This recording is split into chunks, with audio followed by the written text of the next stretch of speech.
Hey, what's up, everybody? This is Melvin here, and today today is Saturday, right? So, how's everyone doing? I am,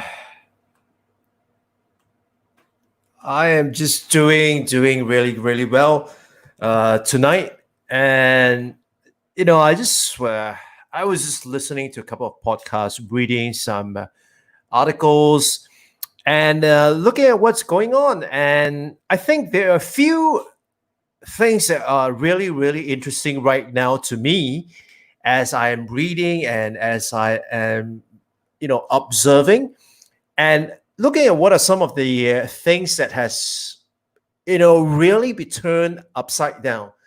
I mean, before last year, for example, everyone was talking about building a personal brand.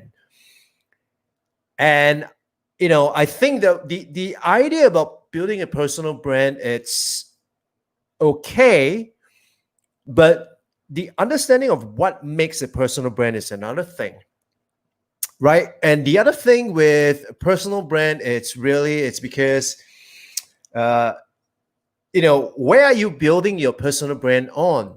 Are you building your personal brand in an environment where you have control, or are you building your personal brand in a place where you have no control over whatsoever that's going to happen, right? So what's what might work for you, I don't know. So today we're going to talk about this idea about Netflix versus Disney. Now, I think for many of you, myself included, one of the biggest blockbuster movie that I was looking forward to this year was Mulan, right? I mean, it's like, the rise of the Asian community. And we also want to see how, Asian, it's being portrayed in Western cinemas, Western production like Disney, for example. So I was really, really keen on that. Besides, it's an idea of how a girl could emerge victorious in a male-dominated society, right? I mean, for the longest time, we as in the Asians, we have always seen that the men are the head of the household. The men are the ones who go out and fight the war. And Mulan kind of crushes this belief and the fact that she is able to go out there and beat the crap out of the guys and to be able to bring glory to her family. All for the fact that she wants to ensure that her dad doesn't have to go through the war, because she was afraid that the dad might not make it. And so she gave herself up, and that was what happened. And so, of course, we saw the cartoon version, and now Disney is bringing back, the real life version, just like the Beauty and the Beast, and the one that they have, I think was last year. So I was really looking forward to it. I wanted my daughter to watch it because I believe it's a really important thing to impress upon my daughter that, it is not a male dominated world, right? I mean, like, for example, when we were traveling in the US, many a times, many of those people who have achieved significant breakthrough in the US, largely they are male and largely they are white. And however, when we were in Europe itself, there were a couple of notable women who have achieved breakthrough both in science as well as in the struggle for human rights, for example, like Anne Frank, right? So I wanted to impress upon her the fact that as a lady, as a woman, she can stand on her own, and she would be able to do what most guys can do.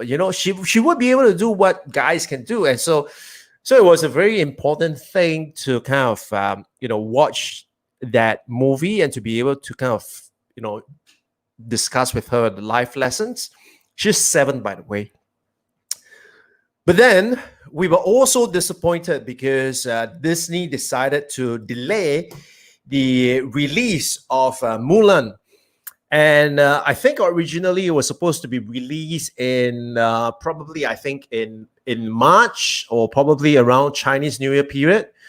But now it has been, I mean, at a point in time, it was said that, it's going to be further delayed to, I think, December, end of this year. And it didn't catch my attention at a point in time. But, a couple of weeks back when I was looking at, what are some of the things that many families do during this pandemic lockdown. And of course, one of the things is that there was an increase in consumption of content. And by content, I mean, we turn to entertainment for, to take away our boredom, right? Because we're stuck at home all the time. But for me, I wanted to see what are some of the habits that people have started gravitating to during this period itself. And of course, one of the things that I learned from some of the people that I spoke to, many of them have started watching, subscribing, if they weren't before, started subscribing to Netflix. And many of them were saying that, there was an increase in consumption of content, whether it's on social media or YouTube or Netflix itself. And this word, this brand, let me just turn off the music. I think this is a bit too loud. So this brand has come out, this name has come up time and again, Netflix, right? And then if you look at Netflix's model, I think it's a very interesting one. So for those of you who are not yet subscribers of Netflix, here's what you get. You pay a monthly subscription. Of course, there are different tiers, but, they're all pretty much the same. So, if you ask me, just go for the cheapest one. So you pay a monthly subscription. And with that monthly subscription itself, you have an entire library. You have the access to the entire library of Netflix's, all the content in Netflix library itself. Now, some of the content are, of course, from the movies, so they could be produced by the different studios, for example. However, there are movies and there are shows that are exclusively created by Netflix. So it's Netflix content in itself. So in other words, if you want to watch a particular series, you can only get it on Netflix. And I must admit that, I watched several of Netflix series, documentary series, and I found them to be incredibly enlightening and providing me with a different perspective of things. And so let's get back to the business model itself. So Netflix is basically a platform.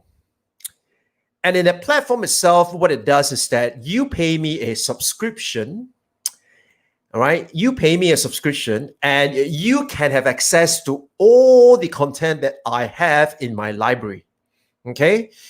And as long as you had an active subscription going on, you continue to have access to that library itself.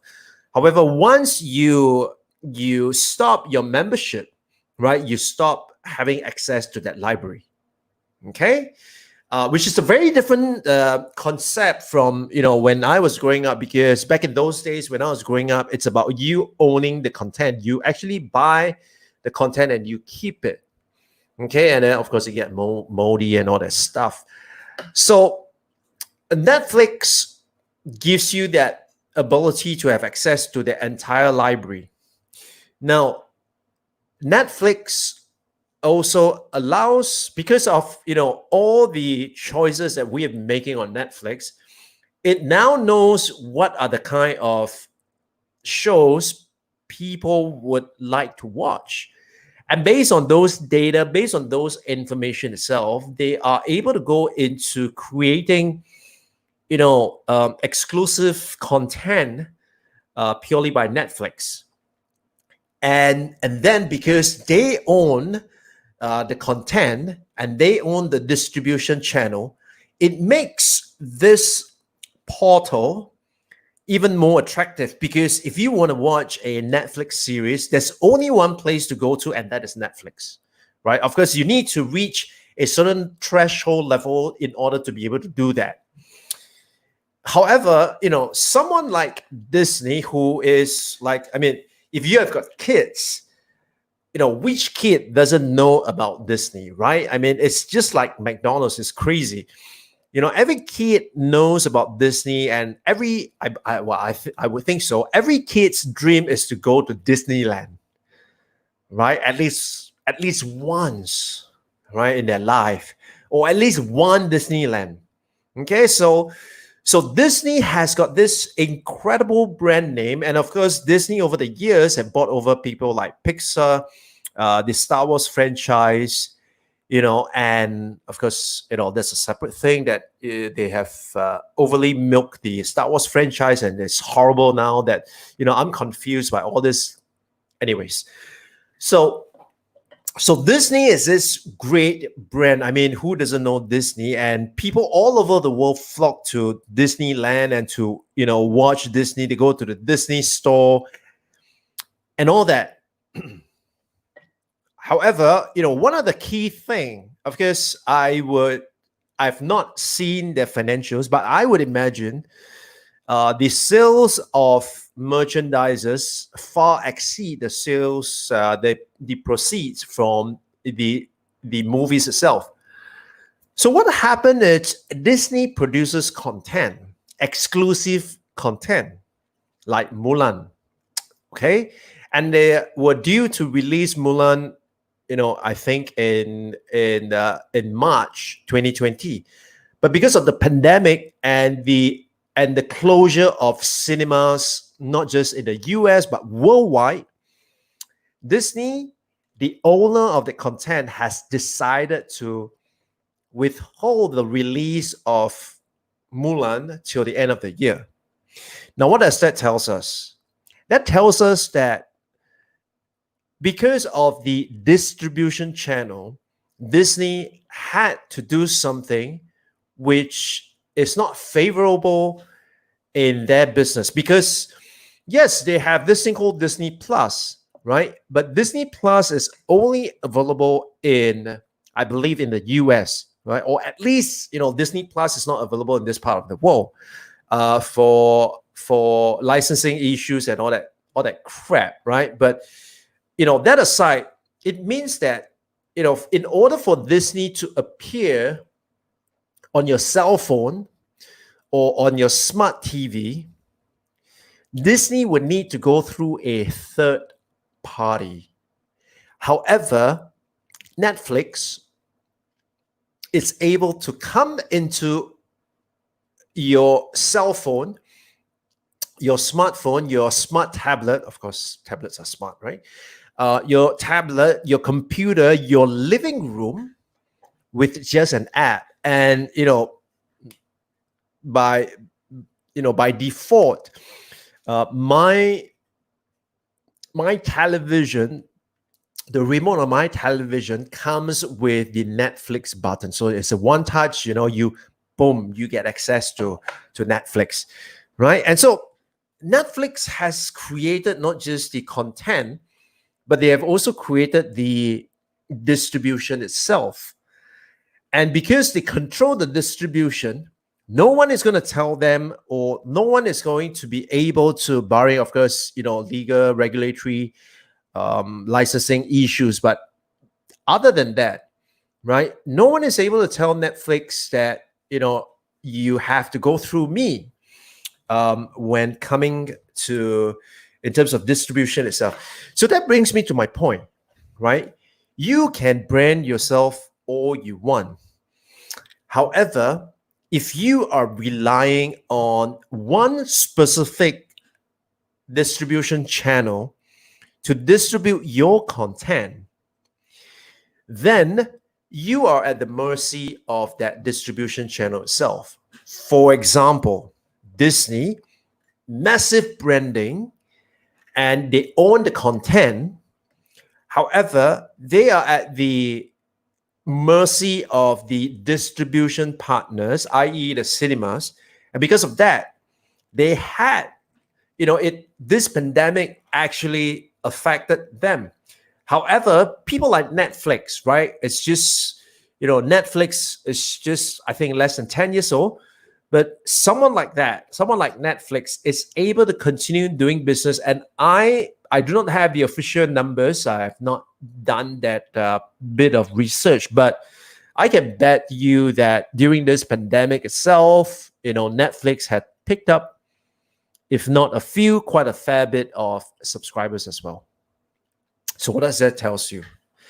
That tells you that if you have been building your personal brand, or if you have been building your company's branding using a platform, and a platform only, in other words, it means that that social media account that you have for yourself or your business, if that is the only way that people are able to find you and consume your content and do business with you, then I think,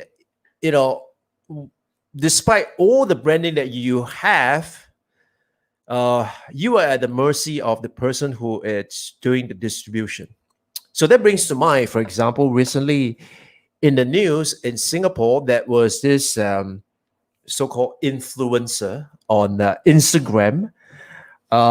So what they did was they say that, well, we are influencers, so they approached some companies and asking for some, you scratch my back, I scratch yours agreement. So basically they were being called out and all that stuff. But the point is that these people literally are non-existent on other platforms, and they do not have control over who gets to see it and who doesn't, right? For the very simple fact that they are on Instagram and Instagram alone, it means that if by any way, shape, or form, the complaints against this account, if Instagram picks it up and they so decide that you have violated their end user policy, they have the right to shut down your account this very moment. In other words, you could be high and flying, 22,000 followers on Instagram, bragging rights and collecting influencer fees and getting kickbacks and all that stuff. However, if they have been found to have violated the end user agreement of Instagram, immediately or just like that, they are going to be gone. And of course, unless you are a brand like Disney, of course, people will look for you. But if you're just one of the many people who are just leveraging a platform to build a brand and to distribute your content, and so to earn money, I seriously think that you ought to rethink your entire strategy, your entire system. And that's exactly what I'm going to be talking about in the webinar next week on Wednesday, because I'm going to be sharing, what is the landscape moving forward when we are looking at, this new normal. What does it look like? What does it even mean, right? This new normal. Everybody throw these terms around, but no one really know what it means. So I'm going to put some perspective into things. I'm going to share with you, based on what I've read, what I've seen, what I've observed, what I have gathered from talking to people. I'm going to share with you some of the insights that I have gotten from all this, analysis itself. And then I'm going to propose to you, I'm going to share with you, rather, what I have done based on what I've seen, and how I have implemented some of the ideas that I have gathered from that process itself. So if you want in on the webinar itself, make sure you check out the link in the profile in the comment below. What I'll do is I'm going to leave a comment. I'm going to leave the link there, and you can definitely check it out. And I'd like you to sign up for that, for that webinar itself, because what's going to happen is I'm going to cover, right, what does it look like based on my analysis post COVID-19. Plus, what I'm going to do is I am going to share with you, what is it that you can do, right, in this post COVID-19 situation? What is it that you can do, and how can you leverage something called LinkedIn? Now, bearing in mind, LinkedIn, and for that matter, any social media platform, must not be your home base. It must not be the place that you go to build your business itself. Sure, you can go there, and you want to go there to find out, who these people are, what are they looking at, and what do they want, and you can do all that there. But what you do not want to do is you do not want to build your business purely on those platforms itself. And so in the webinar, I'm going to share with you, what are some of the observation, the insights that I've gathered from, my own observation, reading, research, talking to people. I'm going to share with you that. And then I will share with you what I have done. And then I would then share with you what you can do in order to, get that going for yourself. Right, so that is the link. That is the link here, right? So the link here, follow that link, click on that link and register for that webinar. It is free. That said, I have to say that I am a consultant, so people pay me to give them advice. So I will make you an offer during the webinar. It is entirely up to you if you want to take the offer, if you so see fit, right? Even if you do not take that up, we're cool.